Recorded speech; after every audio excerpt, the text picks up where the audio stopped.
Assalamualaikum warahmatullahi wabarakatuh. Halo, perkenalkan kami dari kelompok 1 Hardware Internship Exercise. Pada kesempatan kali ini kami akan menjelaskan mengenai final project yang kami buat. Sebelum itu, perkenalkan diri, saya Satria Hartiawan dari Teknik Elektro. Perkenalkan, nama saya Renadi Daru dari Teknik Komputer 2023. Perkenalkan, saya Muhammad Viral Jenar Lubdaka dari jurusan Teknik Elektro. Kenalin, nama aku Andrea Tanda Justani dari Teknik Biomedik. Kenalkan, nama saya Muhammad Gavin Jericho, Teknik Elektro 2023.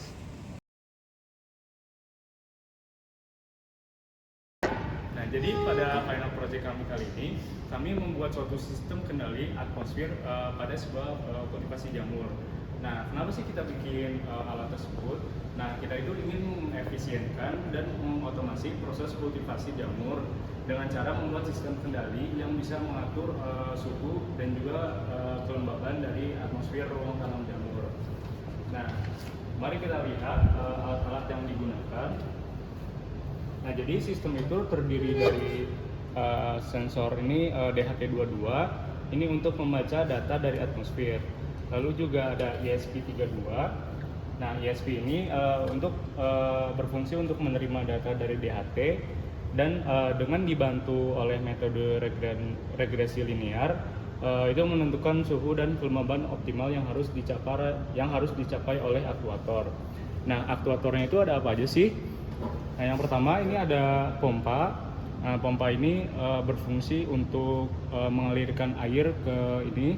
Lalu juga di sini ada pemanas yang menggunakan resistor.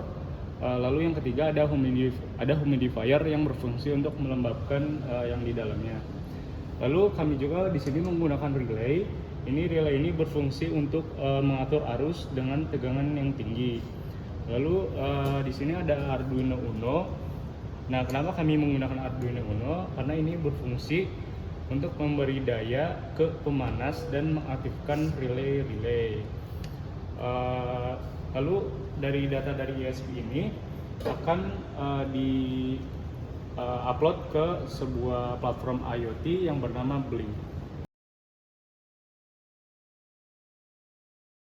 Jadi yang kita bikin sekarang ini adalah sini adalah ESP yang terhubung dengan DHT22 dan menggunakan keypad sebagai inputnya. Di sini kita ada 3 relay sebagai yang satu humidifier, yang satu untuk radiator pengatur suhu agar dingin, dan yang satunya adalah pemanas.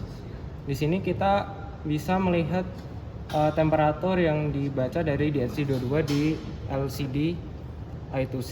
Di sini terbaca 59 derajat Celcius dan humidity-nya sekitar 38.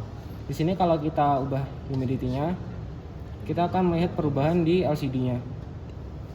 Dan si ESP ini juga berkomunikasi dengan Blink. Di sini kita bisa melihat temperaturnya sesuai dengan DHT di sini. Dan jika kita rubah juga, kita akan melihat perubahan di Blink-nya. Nah, apa sih yang bisa dilakukan buat memproses si data-data ini? Jadi saya membuat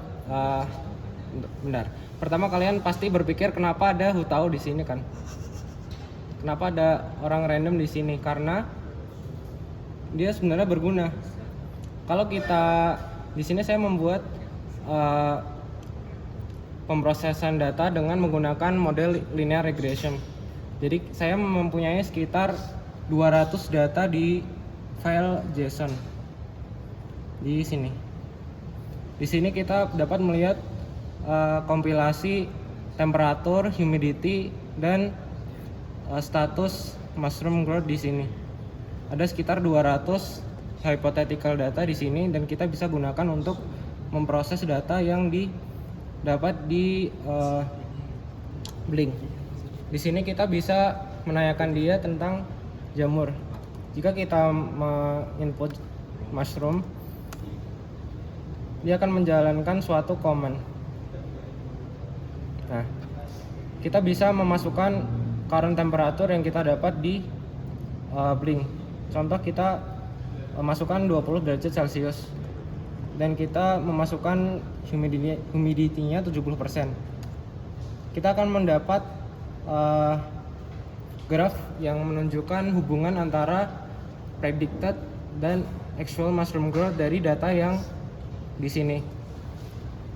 Data ini terbagi menjadi 3. Ada yang low growth, middle growth, sama high growth. Di sini termasuknya adalah high growth dan kita bisa melihat predicted mushroom growth-nya sampai lebih dari 1,2 itu. Dan di sini kita bisa menyimpulkan bahwa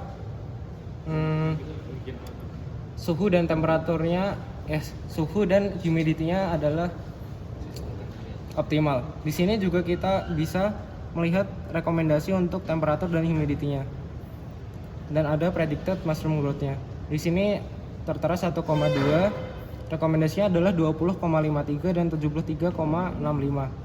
Di sini ada rekomendasi untuk increase temperatur sebanyak 0,5 derajat Celcius dan increase humidity 3,8 untuk hasil yang maksimum. Oke, jadi di sini adalah sistem unit kontrol yang kami gunakan untuk mengatur bagaimana aktuator akan bekerja gitu. Jadi sistem unit kontrol ini terdiri dari yang pertama yang paling penting adalah DHT22. Ini modul ini itu untuk mengukur kelembapan dan temperatur dari ruang kultivasi yang kami gunakan. Tadi data bacaan ini akan dikirim ke ESP32 untuk diolah ya. Diolahnya itu menggunakan metode regresi linear itu untuk membantu mengoptimisasi kecepatan dari pompa, lalu ada tingkat suhu dari pemanas yang harus dicapai seperti itu.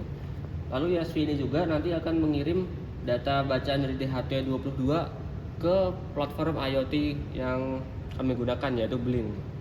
Nah, karena keluaran dari ESP32 itu maksimal 3,3 volt dan itu tidak kuat untuk mengaktifkan relay atau mengaktifkan pompa atau menghasilkan panas, perintahnya itu akan dikirim dulu dalam bentuk data serial ke Arduino. Nanti yang memberi tegangan 5 volt yang digunakan untuk mengaktifasi aktuator itu adalah Arduino ya gitu. Nah, lalu berikutnya ada juga LCD.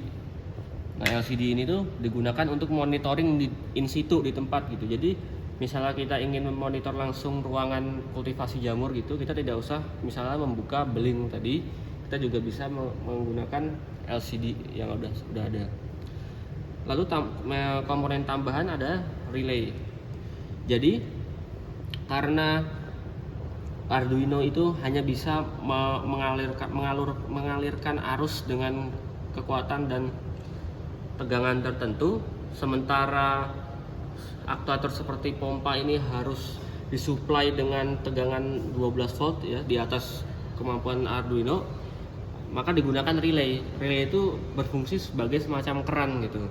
Jadi Arduino itu bisa mengirimkan sinyal 5 volt untuk membuka keran ini. Nah, nanti keran ini itu bisa membiarkan arus 12 volt dari sumber daya kami untuk mengalir ke pompa dan pemanas seperti itu. Nah, jadi kita akan membahas salah satu aktuator yang ada. Di sini ada radiator. Nah, radiator ini fungsinya buat apa sih? Nah, radiator ini berfungsi untuk mendinginkan atmosfer yang ada di sini ketika suhunya melebihi yang diinginkan. Nah, jadi nanti radiatornya akan menyala. Nah, ini tuh proses kerjanya ini dia menggunakan pompa 5 volt. Ini disambungkan ke relay. Nah, lalu ini menggunakan pipa tembaga, ukurannya 1/4 inci dan juga selangnya 1/4 inci. Nah, ini tuh ketika kita masukkan ke air, nanti akan membuat sebuah loop. Jadi airnya masuk dan keluar gitu. Nah, ini kita akan agak masukkan lagi biar bubble-nya. Nah, jadi ini tuh kalau kita pegang ini dingin karena ini dari tembaga gitu. Air lewat dan ini akan mendinginkan atmosfer yang ada di dalamnya. Tuh. Jadi ini adalah salah satu aktuator yang digunakan pada rangkaian kami. Ini tuh berperan sebagai pemanas dan dirangkai dengan menggunakan resistor yang dialiri oleh arus.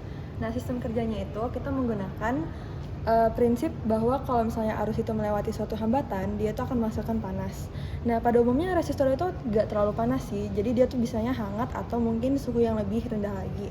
Tapi gara-gara kita tuh mengaliri arus yang mendekati dengan batas maksimumnya, dia menghasilkan panas yang dapat memanaskan suatu tempat seperti ruang kultivasi jamur yang kami buat.